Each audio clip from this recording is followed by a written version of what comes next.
Hello everyone. Do you know that how to migrate a specific migration? So first understand that why we need to a specific migration to migrate, right? So in my case I installed this Laravel cashier package, and this cashier will create some columns in the user table, and this user table contains before you need to create a user table, right?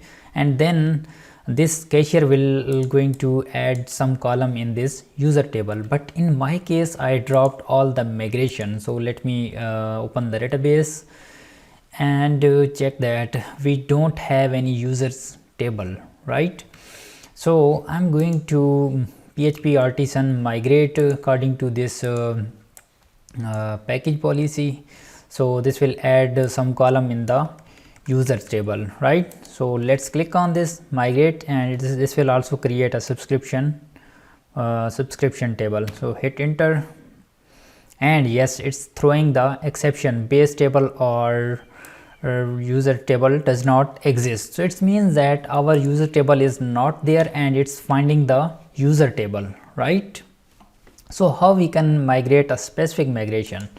So let's enter a command php artisan migrate, and then you need to put a double flag here and specify your migration path. You need to specify the path according to this database migration, and then you need to copy the full path of your user table. Oops, I'm not going to delete this. Copy the full path, okay, and then type here database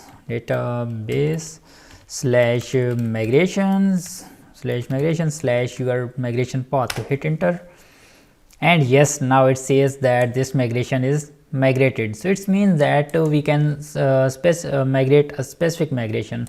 So now let's click on this migrate, right? So now it's going to work, and yes, now it's work like a charm. So it means that we can migrate a specific migration. So hope you learned this tip, and if you want to learn more about the Laravel, subscribe the YouTube channel. I'm shooting the videos almost daily, and I'm also covering a daily tip, like not daily, it's each Friday. So you can get the Friday Laravel tip from this channel. So I will meet you in the next one. Thank you. Bye bye.